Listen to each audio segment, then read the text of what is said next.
Outubro Rosa, mês de conscientização de prevenção do câncer de mama. E eu acho que o ponto de partida é para que a gente possa prevenir a partir dos 40 anos realizando o exame de mamografia. E a partir do momento em que a gente tem a detecção do câncer de mama, iniciar o tratamento quanto mais cedo possível, com o acompanhamento dos profissionais especializados na área. E a gente sabe também que o recebimento de qualquer diagnóstico, principalmente do câncer, ele acaba causando um certo impacto emocional na vida do paciente, principalmente dos seus familiares, que acabam sendo sua rede de apoio.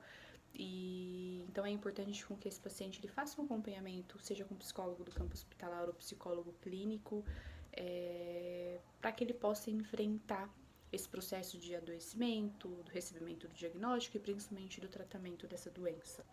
O paciente, ao receber o diagnóstico, ele em alguns casos acaba associando, né, a palavra câncer à morte, e ele pode, a partir desse momento, acabar apresentando algumas reações como negação, raiva, medo, frustração, isolamento e até mesmo uma certa resistência inicial ao tratamento.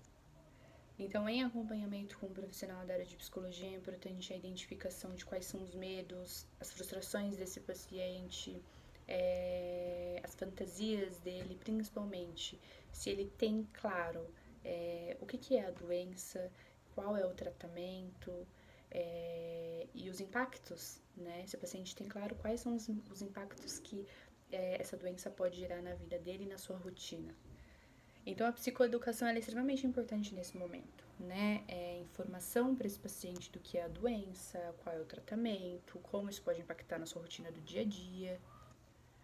Nós sabemos também que esse tipo de doença e tratamento pode desencadear, não somente esse, mas principalmente a questão do câncer, pode desencadear o paciente, em alguns casos, o estado mais depressivo. E a gente sabe que a depressão pode, em alguns momentos, também tirar aquela vontade do paciente de viver, e isso acaba interferindo muito, influenciando muito negativamente no tratamento daquele paciente.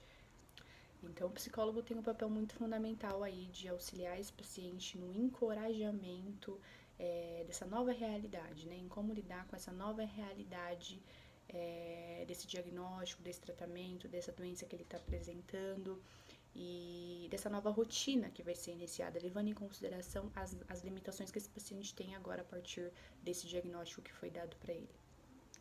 Bom, e só para a gente finalizar, vale ressaltar a importância de que esse paciente realize um acompanhamento com uma equipe multi, né, envolvendo vários profissionais aí da área da saúde. Ficou aberta a perguntas, caso tenham dúvidas, queiram acrescentar algo. E é isso, gente. Muito obrigada e até a próxima. Em relação à parte da nutrição, né, sobre o paciente oncológico, sobre a prevenção também do câncer, né, Outubro Rosa, prevenção do câncer de mama, eu quero destacar alguns pontos aqui, né, sobre o objetivo da terapia nutricional, né, em pacientes oncológicos, melhorar a qualidade de vida desse paciente, manter ou melhorar a ingestão de alimentos, porque nessa fase pode ser que o paciente, com a notícia, né, de que ele tem câncer, pode associar ao medo, à tristeza, à ansiedade, como a Amanda falou, à morte. Então, para a gente trazer um pouco dos alimentos que talvez possa remeter à infância, né, algum momento de felicidade desse paciente, de acordo com o tratamento adequado, né? Sempre quem for acompanhar esse paciente, a equipe multi, psicólogo, nutricionista, médico, farmacêutico, toda a área hospitalar vai saber direitinho o tratamento adequado para esse paciente. Então, se ele quiser usar algum alimento em si, né, para remeter a alguma parte da infância dele, alguma parte de algum momento legal que ele sente, ele associa algum alimento, ele pode estar usando também para ajudar nesse período, né, de tratamento. E aí eu vou falar um pouquinho, né, sobre algumas coisas que eu peguei como referência o site Câncer de Mama Brasil e sobre o CRN, né, site do CRN. Mitos e verdades sobre o câncer de mama, né?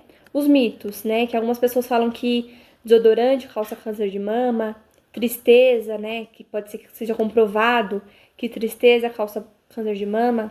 uso de celular, né, pelo contato que a pessoa tem com o celular diretamente, algum micro-organismo ou radiação do celular pode causar. Sutiã apertado.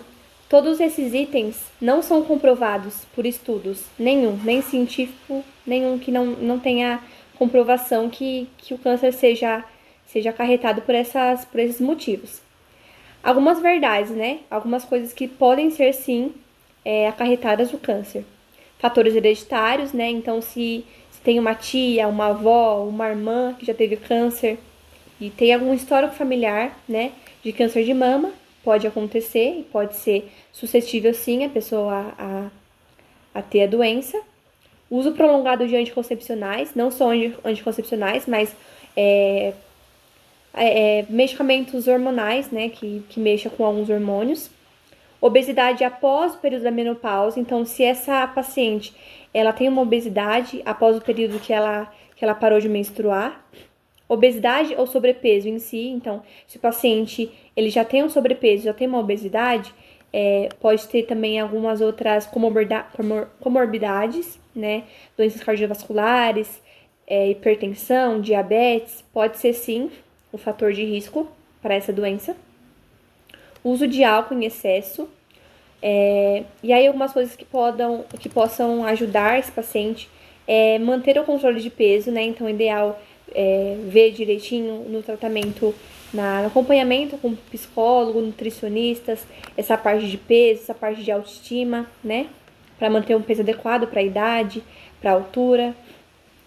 E praticar atividade física, né? A atividade física ela é aliada de várias doenças, não só do câncer, mas todos os vídeos que eu falo, atividade física e alimentação saudável, né?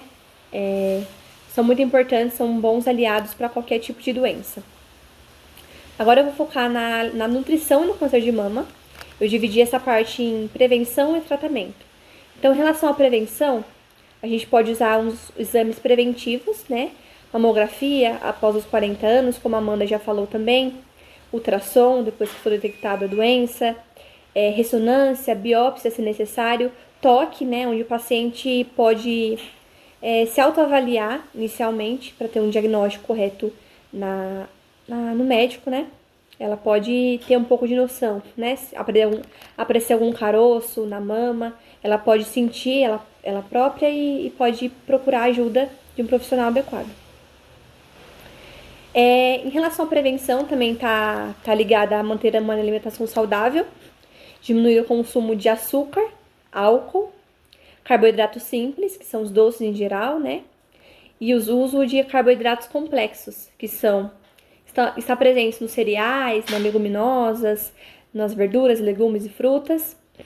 Agora, a parte do tratamento, vale ressaltar, né, que o tratamento pode ser feito por tratamento medicamentoso, tratamento por cirurgias, quando necessário, né, quando for benigno, ou quando for maligno e tiver um tamanho que precisa fazer cirurgia.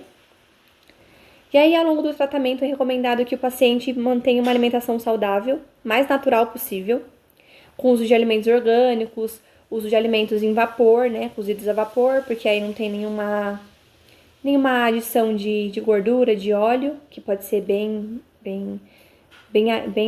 bom nesse período. E excluir totalmente, né, os alimentos processados, industrializados. Aqueles alimentos em pacotes, os alimentos que não são bons para ninguém, né, na verdade. E da parte do câncer, é muito importante falar, porque os alimentos processados têm agrotóxicos, às vezes tem muito sódio, muito açúcar, e aí, como o câncer, né, eles são acarretados por células que não estão normais, esses alimentos podem prevalecer numa piora dessa doença. A hidratação desse paciente também é muito importante no tratamento, não só para eliminação de medicamento, né? Esse paciente faz quimioterapia, radioterapia, né?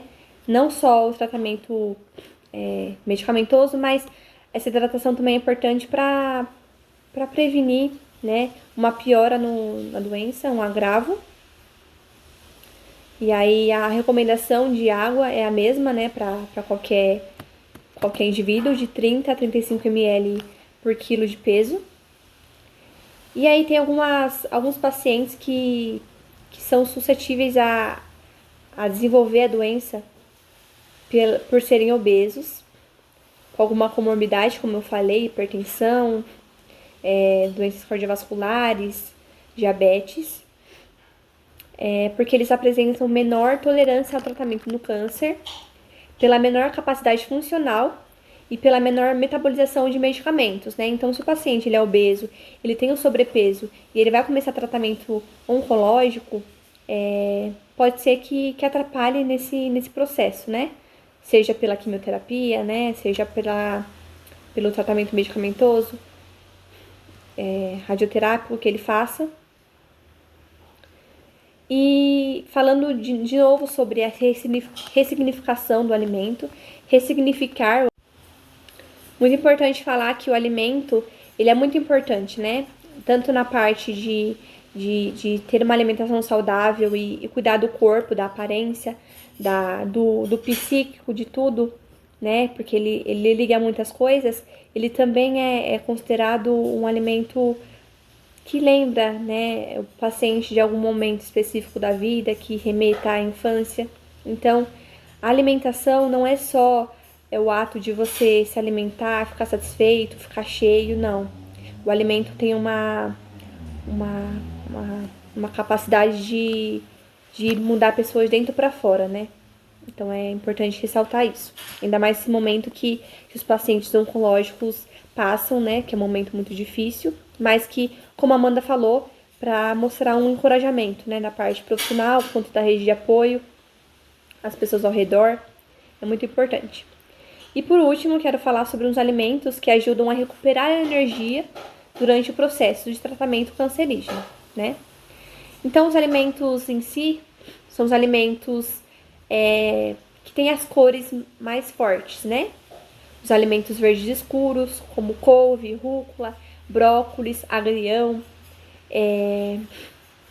alimentos alaranjados, como abóbora, cenoura, manga, mamão, os vermelhos, tomate, caqui, romã, melancia, e os roxos, uva, roxa, jabuticaba e berinjela. Então é isso, espero que vocês tenham gostado. Se quiserem mandar alguma dúvida, tiverem que acrescentar algo também, é muito bom a gente sempre compartilhar das informações confiáveis, né, que a gente pode encontrar. E até o próximo vídeo.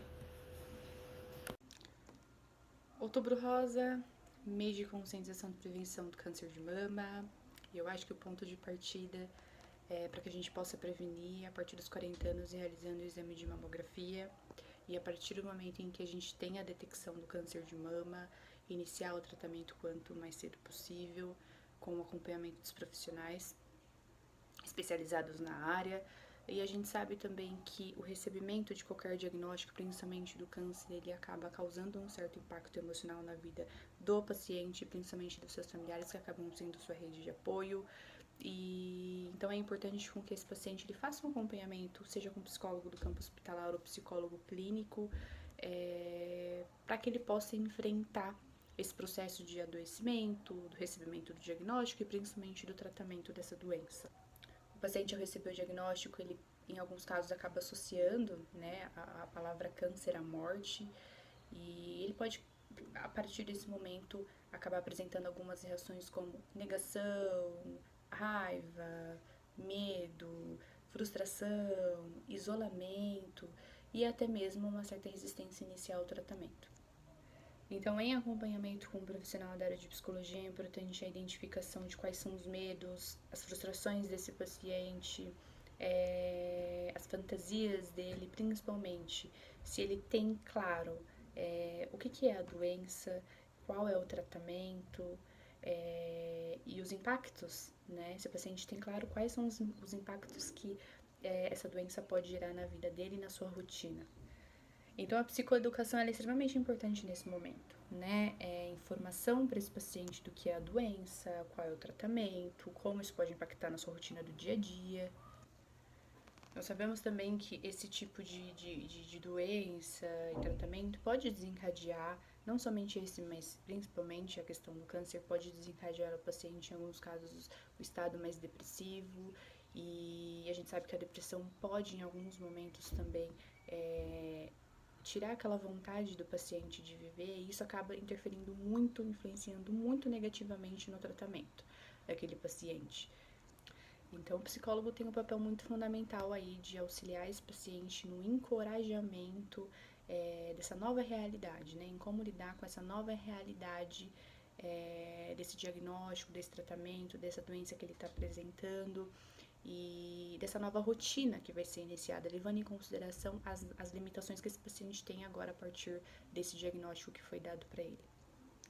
Bom, e só para a gente finalizar, vale ressaltar a importância de que esse paciente realize um acompanhamento com uma equipe multi, né, envolvendo vários profissionais aí da área da saúde.